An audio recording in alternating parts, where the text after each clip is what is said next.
Welcome to Reboot with Dr. Arasi Maran. I'm your host, Arasi Maran. I'm an interventional cardiologist and I've been in practice for more than 10 years. In this initiative of Reboot with Dr. Arasi Maran, I bring in physicians and now actually a patient to talk about their journey with a terrifying chronic disease.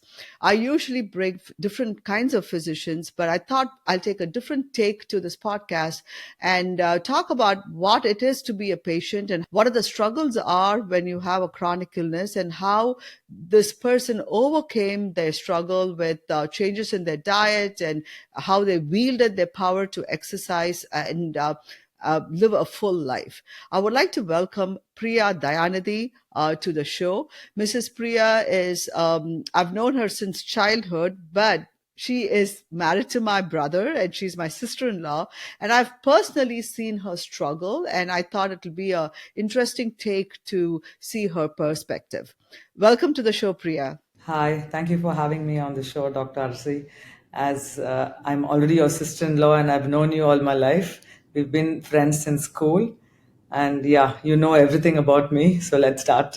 Yes, yes. So, Priya, like, I remember you from school. You've always had, like, struggles with weight loss and weight gain. We've done diets together. Can you talk a little bit about your struggles with weight in the early years of your life? Yeah, I always had struggle with weight loss because I was doing a lot of yo-yo diets and whatever was people were doing, I was just doing that. But then finally I realized none of that was working for me. And then I found out that my prolactin levels are very high in my body. And I tried to correct that. And that was one of the reasons why they told me that my weight was not going away and stuff like that. So I had to go on a few medications to settle that properly and bring it back to normalcy. And then I adapted a very healthy lifestyle and I started counting my calories and exercising at least 3 or 4 days a week to start with. So it had taken me a long time to start losing weight. So weight loss has always been a problem for me in my childhood. So, along with that pregnancy, you have two children, my beautiful niece and nephew.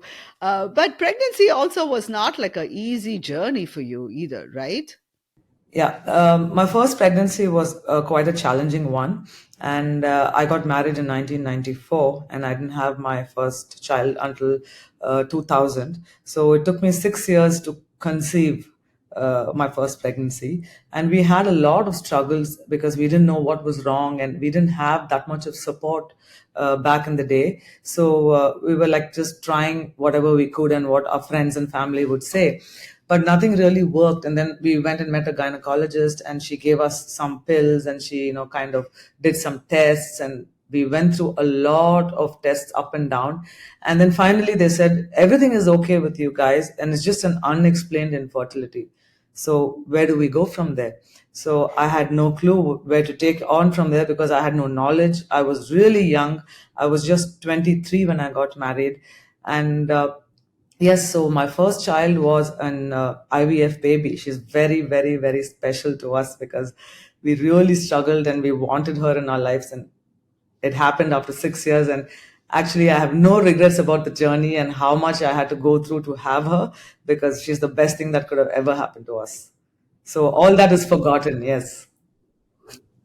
So, for the viewers, you actually have met the daughter Priya is talking about. That's my niece, Dr. Divya Dayanidhi Maran. She's been a host on the show for a couple of episodes. She is truly a joy in our lives, and truly, we blessed the day this child was conceived, and she's amazing. She's a joy to our life, a ray of sunshine in our lives. So, after the struggle with your first pregnancy, let's talk about your second pregnancy. What happened during at that time? Actually, yeah, my daughter was around 2 years old, and that's when my father-in-law, that is your father, also was sick, and he was admitted in Houston. We admitted him at Methodist Hospital. So me, my daughter, and my husband had come to Houston to look over him and like stay with you all for some time. And that's when I decided that my daughter was going to go to school in June, and we were in Houston around April.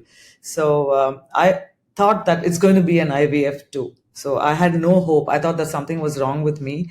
And so my next baby also would have to only happen the same way. So I called up the same doctor and I told her, look, I'm back in June and my daughter is going to join school. So when can I come and have my treatment done with you, because I want to have my second child? So she said, Priya, don't be so hard on yourself. Just trust in the process. Sometimes it's like a computer resetting itself. The first time you don't know why, but once you have that first child, you don't know what's going to happen. Give it a normal try. If nothing works in the next 3 or 4 months, we look into it.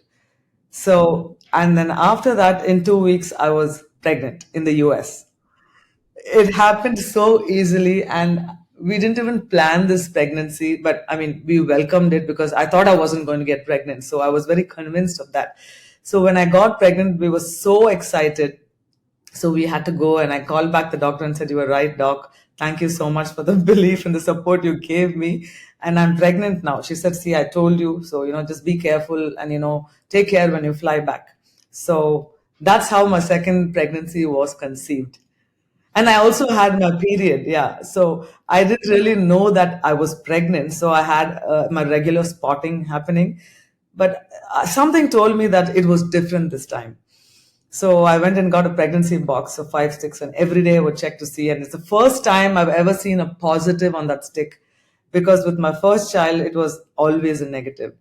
So I used to like keep seeing it every day to kind of validate myself that I did this and it happened, and I was couldn't believe it. So I honestly would like us to like you to take us through the experience of before Divya and the struggles and the self doubt you had, and after getting pregnant all by yourself. What was your emotional state between, like, how would you compare pre Divya and pre Karan? For Divya, I mean, like as I told you, we had a lot of challenges, and IVF is not like 100% success. So, but I was a little young then, so I was around 29 when I went into this IVF treatment. So the doctors like had to put me in therapy, and they told me that there are chances of this conception not happening. So if that happens, you have to hold yourself together. What are the coping mechanisms? So I went through intense therapy to first understand that this could be a failure. And then they said that, we are going to put in 3 embryos, and each embryo has a 20% success rate. So 3 means 60%. So it's only a 60% that you might have one left. So lots of injections and lots of mood swings and a lot of weight and a lot of emotional instability. So it was a very, very trying period, because, it was 6 years of trying to have a baby, and we tried everything in our power, but, at the end of the day, we couldn't. So when they injected my 3 embryos into my womb, like, I was really excited. I thought I'm going to have all the 3 babies and I'll be done. So I was hoping for that. And then and I think if I remember, you were there when my implantation was happening. You were there every step of the way, right from the time my eggs were retrieved till the babies were made, and, till they were implanted, you were right there. Yeah. So, so it was a very, very taxing and very emotional period. But then when the time came on the 28th day, they told me to do a blood test for HCG levels to be tested. So I was really nervous, because in the middle of all this, I got my spotting. So I thought, it's gone, it's over. Then I called up my gynecologist, and she said, Priya, sometimes when one attaches, one detaches. So, you could have conceived, and, don't come to any conclusions. Just put your leg up on a pillow and just be cool for the next few days and wait till you do the test. And as she said, it was positive. So that was a silver lining. It was, I truly, now as you talk about it, I remember that episode. There were a lot of tears, and there was a lot of pain at that time. And we didn't know. Yeah, yes, yes, and yes. All right. Now let's move on to the second pregnancy. Was that easier? Were you still doubtful whether you will carry this baby to term? Absolutely. I was really afraid that, whether everything is going to go normally. And so we took a flight back to India, and everything was fine. And then in 3 months, when I was like finished my first trimester, I had spotting. So I thought I had lost the baby. Then my husband and I went to our gynecologist, and she said, let's just look for a heartbeat. So I said, okay, fine. I was trying to tell myself, if this hasn't worked the way I wanted, like I was trying to counsel myself that it's okay. And I was trying to kind of, console myself. And in all that, she was like probing my abdomen, and then there the heartbeat was, so she said, don't worry, sometimes the body's used to shedding blood at that particular month, so it's just one of those cycles. Don't worry, it's a very strong heartbeat, and this everything is going to be fine. So yes, there were a lot of struggles, and there was always this doubt whether I'm going to hold this baby back, something is going to go wrong. But yes, I saw through that pregnancy, and I had a lot of support, like you all were there to support me. So, and also, yeah, we somehow made it to the end, and everything was fine. So now let's go to after pregnancy. It was not like a smooth cycle after pregnancy, right? Yeah, yeah. So it was like when Karan, my second child, was born. It was around 21 years ago. So my journey with rheumatoid arthritis began exactly 21 years ago, shortly after the birth of my second son. And during that time, it was already filled with personal challenges. So balancing my own needs with the responsibilities of caring for my children, and along with that, dealing with the grief made it a really defining chapter of my life. So actually, let me stop you right there. And that was the time my father or your father-in-law passed away. Like literally 1 month after your son Karan was born, my father passed away. So literally in 30 days, we had to do like get ready for. We were doing the funeral and things like that, right? Yes, absolutely. So it was 1 month after my son was born that my father-in-law passed away. So that was another very, very challenging time of my life. And I came back from my mom's house. So I wanted to support my husband because he needed that comfort and, someone to like be there for him. So I brought my son back, and I also had to deal with a 3-year-old child then. So it was like, double duty, and the loss of my father-in-law was also like really sad. So it was a lot of emotional turmoil going on in all our lives at that time. And that is the time when I got rheumatoid arthritis. So it was a very stressful time of my life, and I believe it's usually gets through the gut. I don't know how far it's true, and it also happens in a very stressful period of your time. So tell me, what were the symptoms you were having initially, which made you even think something was wrong with you? uh, when I really realized that something was wrong was I had this persistent pain near my feet area. So whenever I bent it, it was like a very shocking and prickly pain. So I thought it was just stiffness in the morning, and I was changing diapers in a very funny position for my son. So I really didn't put any reason behind it. I just thought it was just one of those days where maybe the weather's too cold or something like that. So when the pain continuously persisted every day, and then my knuckle would pain, or my ankle would pain, or a smaller joint where I'm buttoning my shirt, or wearing the zip, those kind of very, very simple movements became very difficult, and it became a challenge for me on a day-to-day life. So that's when I thought, let me go and find out what's going on, because I had no idea there was something like arthritis that could come. And I that wasn't even in my mind until I went to a doctor and did all my blood work. I thought he would just say that you have some sore muscles, or you sprained something or something like that. So yes, that's when I went and had a series of tests done, which revealed the report saying that I had RA. That was 21 years back. Okay, fine. So what was your reaction when you was given the diagnosis of rheumatoid arthritis? The first thing I saw was denial in myself. I couldn't accept the fact that me at 33 can get arthritis. So I thought arthritis was only meant for older people. So it was a denial phase I went through, and I just didn't want to accept the fact that it was arthritis. So I said, no, this doctor's could have been mistaken, or my blood test could be repeated. Let me go for a second opinion. So I did not want to come to terms with the fact that I had RA. And that's when we decided to go to another doctor, and like a proper arthritis doctor, to check out what the problem was, a specialist. Yes. Yes. So, just for the viewers, rheumatoid arthritis is an autoimmune disease. That is, your own immune cells react to your joint linings and think of it as a foreign body and start attacking it. And it usually affects the smaller joints of your body. Your fingers are swollen. They even call it sausage fingers. Your toes, ankle, and early morning stiffness is one of the most common symptoms. I mean, all of us can have a little bit of early morning stiffness, but if the stiffness lasts for more than 10 minutes and it's every morning, then you really have to think about rheumatoid arthritis. While your primary care provider can do a series of blood tests and kind of come up with a diagnosis, you will need a referral to a rheumatologist who specializes in autoimmune disease to kind of polish the treatments for him. And we'll go about it. So you go to a rheumatologist, and what happens next? So we went to this rheumatologist and he said that you have a condition called rheumatoid arthritis. So then this was a question I asked him. I thought only old people get it. So why did I get it so fast in my life? So he was actually one of a very conservative doctor, a little old school. He said, look, RA can come at any age. It usually comes in your prime, and even children can get RA. So it's not a big surprise that you've gotten rheumatoid arthritis, and it's also a very stressful period of your time, I'm assuming. So when the stress is really high, that's when it really comes into your system through your gut.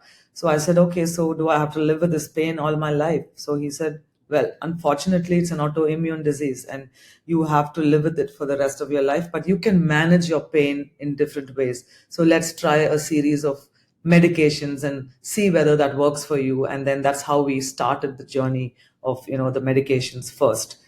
So, Priya, if I remember correctly, I was actually in the US when the diagnosis was made. You had a very, I mean, you were a fully functional person, like a normal person, but your trip to the hospital was quite traumatic, wasn't it? Like you were not even able to walk, or can you describe about that? Yes, yes. That was when my son was maybe, say, about 2 months old. I had gone to the hospital and I couldn't even walk because the front of my feet were like swollen, like, and it was hurting. I couldn't even put my balance or my weight on any part of my feet. So they had to literally wheel me in to see the doctor. And that was the day I felt absolutely worthless. And I thought this was the end. And at a time when I had to be enjoying motherhood, and and I couldn't do basic movements like hold my child, lift my child, and put him to sleep. And I had to fight this pain at such a early stage of my life, and it was tormenting. I was tormented. So yes, so I had to be wheeled in, and I was always a person who was always active, and I love to go for my morning workouts, and I was always in the kitchen doing stuff, love to bake food, cook food. So when all this was taken away from me all overnight, it was something I just couldn't come to terms with. It took me a really long time to come to terms with that. So, how did you cope with it? Did the medications help, or what were the things you were doing? Like, how did you get your or reset your life back to normalcy? It took me a long time to actually function normally. So initially, he just gave me a few tablets to cope with my pain, one of which was a methotrexate tablet along with folic acid, and also a tablet called Salazar. So he said this combination would help you with pain relief, and also it's a disease modifying drug. So he put me on that initially. But I had faced a lot of side effects with Salazar because I had a lot of hair fall. I had pigmentation on my face, on my skin, and it kind of really worked out very badly for me. So when I went back to him after a few months, then he put me on another medicine, and even that didn't work.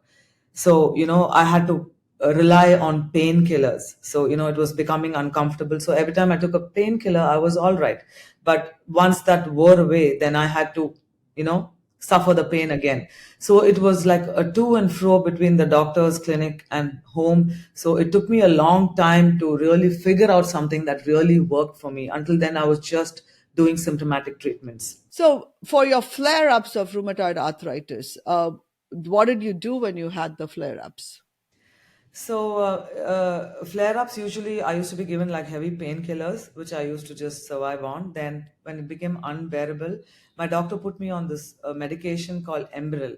So, he wasn't too sure whether he should give it to me or not. And if you remember, I had come to the US and you Yes. had fixed up an appointment with a rheumatoid arthritis doctor, and he said you are a perfect candidate to start Embril. So, even my doctor back home wasn't sure whether he could give it to me or not. So that was the amount of care that was available for me at that time. So then you guys had like told me go for it, and I went back to India and I went on Embril. I had fantastic responses, and my pain disappeared, my inflammation disappeared, and for 2 years I was really active. I got back to exercising, and I didn't even remember that I had arthritis. But 2 years later, there was another, very difficult phase in my family life, which we had to face, which was hard for everyone to process. And that's when I had my second flare up. And Embrel stopped working for me. And the doctor said, now that it stopped working, what do we do next?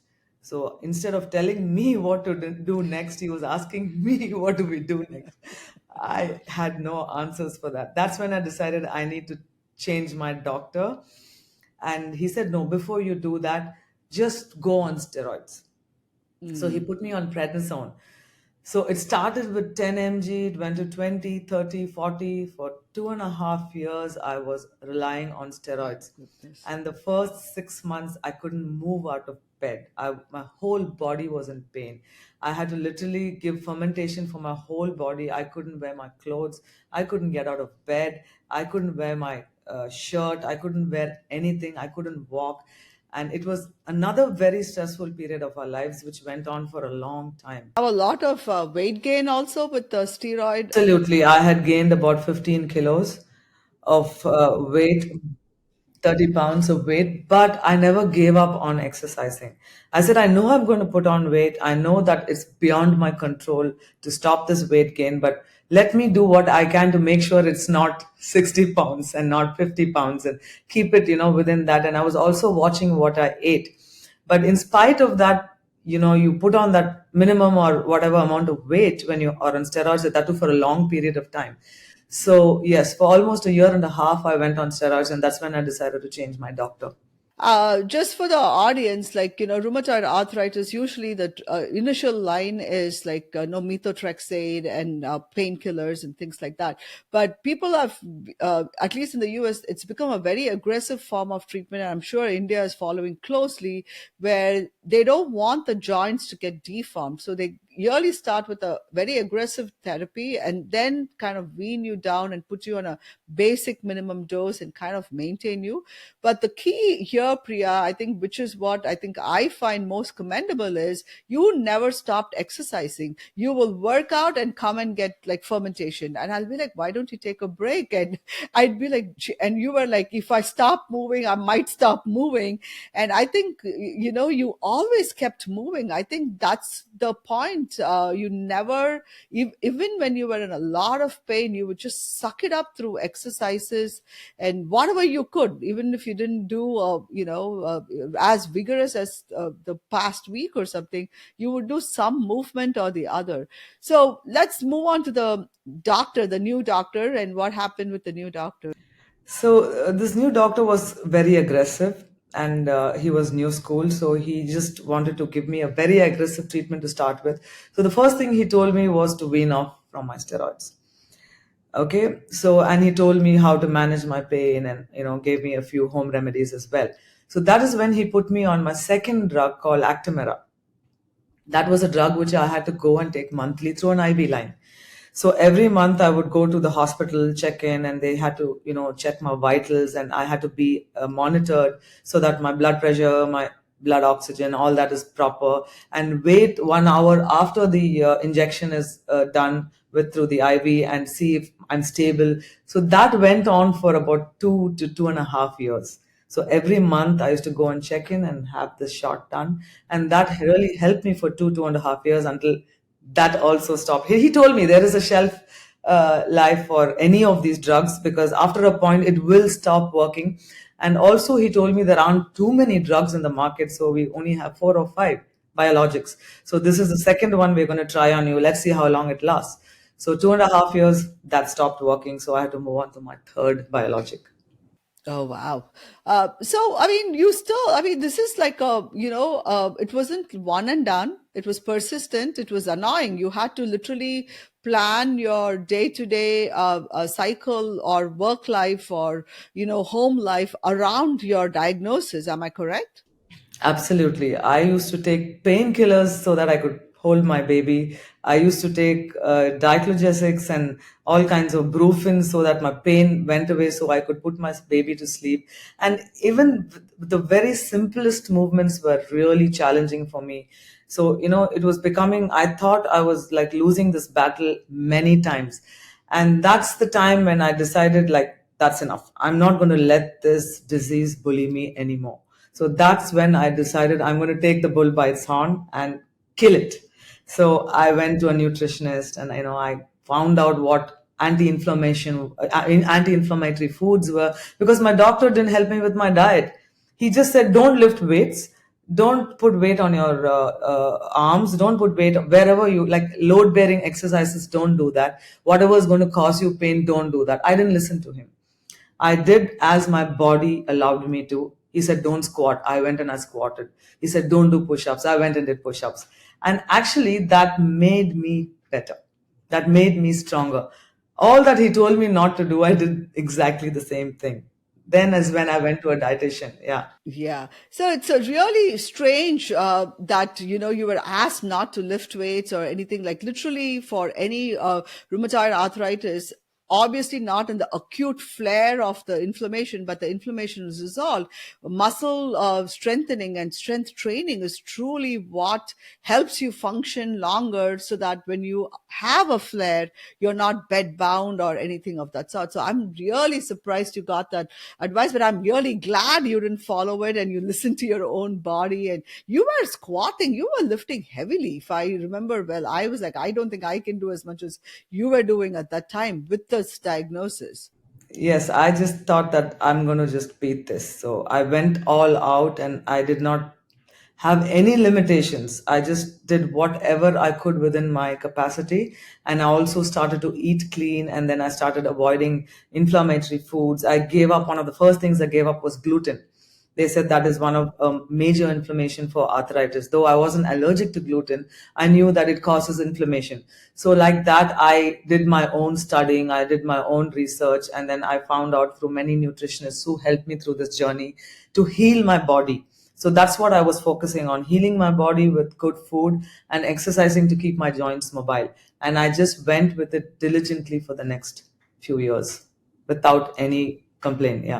So talk about the clean eating. Like tell me, take me through that journey. Like, because how aggressive was it? Like, just go through the beginning and all the details. Like, how did it come upon?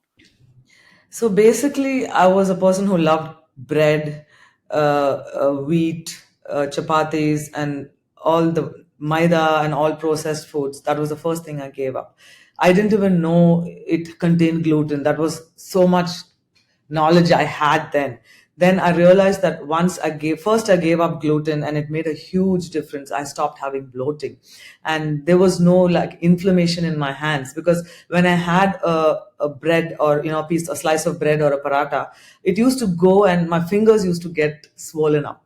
I didn't realize all these years that it was the inflammation caused due to gluten. So that was one of the first things that helped me with my inflammation. I couldn't bend my fingers. None of my rings used to fit me. So I stopped wearing rings for at least 2.5 years because of food habits. So one night of eating gluten, the next day my fingers would swell up and I couldn't wear a ring, or I couldn't even bend it.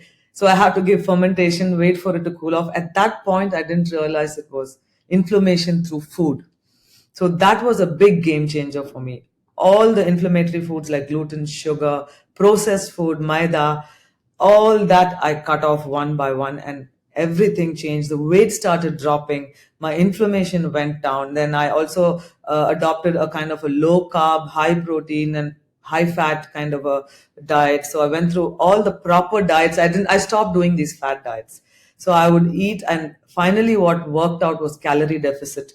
So I was just tracking my calories, eating right, eating clean, cut off all kinds of seed oils, cut off all kinds of gluten, and I only cook my meals with butter, ghee, coconut oil, or olive oil. That's it. That's what I cook my food with, or I use an air fryer. So that was a big game changer. Yes. So it's really, we talk about this a lot, or I talk about this for autoimmune disease. There is truly like an anti-inflammatory or autoimmune diet, which is truly kind of an elimination diet where you eliminate different foods, keep your diet really simple, and then add different foods to see which works for your body and which does not work for your body.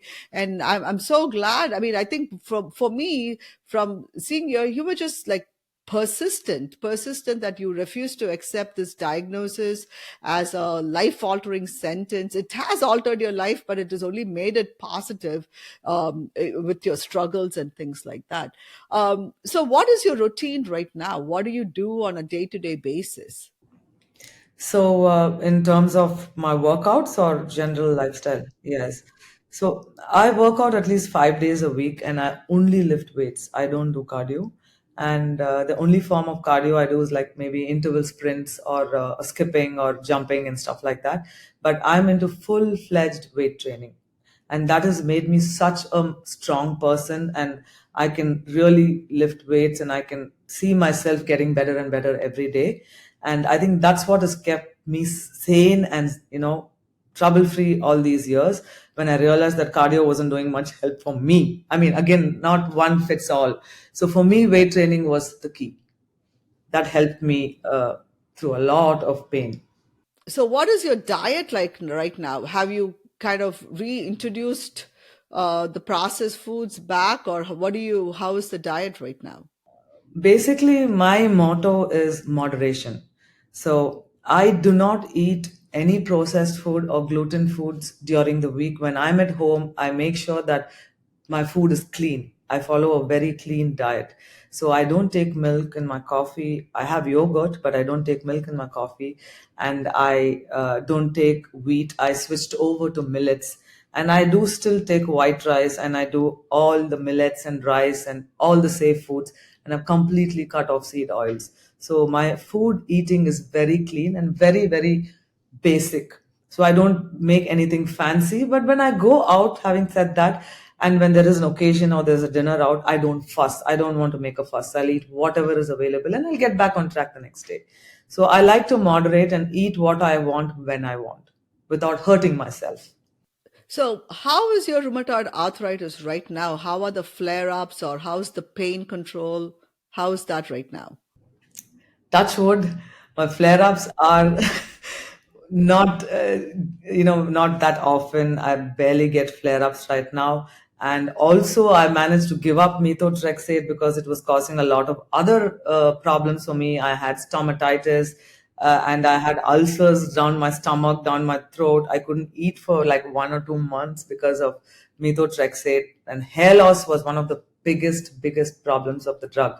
So when I again had gone to New York, you had put me on to another doctor when I had this stomatitis, and she told me, "What do you take for biologics?" So I told her I'm on a new drug called Symphony, which I inject myself monthly, and I'm very okay with that. She said, "Can you give up methotrexate for me, if you can manage on just Symphony?"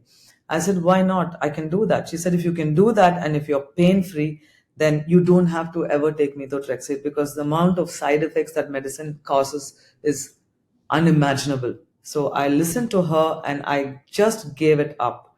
And I'm only on Symphony right now, and I don't take painkillers unless it's really necessary, which is very rarely. So I'm only on Symphony, and now I can sometimes take it even once in 60 days instead of 30 days. That's because of the clean lifestyle I've adapted myself to. I can take these risks by, eating once in a way, and yeah, and not getting affected by it. So I work around my eating and exercising, basically. Yes. really, I love the way that you have kind of wielded the disease. The disease was bullying you at one point, controlled you tremendously, wheelchair bound. Like literally, like I used to walk into your room and there'll be ice packs all over your body. Do you remember the time? And yeah, it was really wherever we go, it was always like almost like I remember in your 30s, early 30s, and I think you were almost like I remember calling you Priya. You've become a fussy old woman because we couldn't move a whole lot around you from all of that. I am so glad that you were persistent and you found that this is not the way to live and attack the core problem. Usually, autoimmune disease, as we talked earlier, has a definite gut connection. Our internal microbiome is the source of our immune system. The stronger your and more diverse your microbiome is, the more diverse your immune system is, and you control that. And now this is a passing cloud in your, not even a passing cloud, it just comes, peeps in now and then and goes, I guess, the diagnosis of rheumatoid arthritis. I know there is a shelf life too on my symphony, but it's going good so far. But I believe in science. There's something or the other which is always going to be available to you. So I want to have a very positive approach and not give up. Even if this medicine stops working, I know that I can take something else and I will be okay. And I know that I will be okay. So I know that I've got myself. So that is what keeps me going. What a beautiful way perfect time to end this podcast. Priya, thank you so much for such a positive message. Being young and being vibrant and struggling with a chronic disease like rheumatoid arthritis. And for the viewers, this is Priya's story, and not everybody's story needs to reflect Priya's story. I'm sure there are people who had worse manifestations of rheumatoid arthritis, and probably patients where rheumatoid arthritis is there and doesn't affect them. This is her journey and this is her story and this is her treatment. It does not mean it's going to be the same for you, or the one shoe does not fit all of you. So please talk to your healthcare providers about what you need. I think the basic message Priya and I want to relay is, don't settle for less. If it's not working for you, there are ways to make your life better, ways to reboot your life, whether it is dietary changes, medication changes. Help is out there, and you have to be your own advocate. And that's what you did, Priya. You were your own Yes. advocate for your health, and Yes. you have to prioritize your own health to find that. So Yes. with that, Priya, any other parting words for people who may have newly been diagnosed with rheumatoid arthritis or any other chronic illnesses? Any words of advice from you? Yes, all I would say is don't let this disease define who you are. And there is always a way out of everything. And trust the process and believe in yourself. And you can do this. You just have to adopt a healthy lifestyle and eating habits, and you'll be fine. Fantastic. Priya, thank you so much for joining me and, being so honest and candor and candidly talking to me about all your health issues. I truly appreciate it, and I'm sure my audience appreciates it too. Thank you so much, Dr. Arasi. It was an honor to be in your podcast. All right. With that said, guys, see you all on the other side, where we'll come back with yet another new episode with Reboot with Dr. Arasi Maran. Once again, this is Priya's story. Please talk to your own healthcare providers regarding your own health diseases. Thank you. Thank you so much for listening. If you found us valuable, you can subscribe to the show on Apple Podcasts, Spotify, or any of your favorite podcast app. And also, please consider leaving us a rating or a review, as that helps others find the podcast too. I hope you have a great week ahead.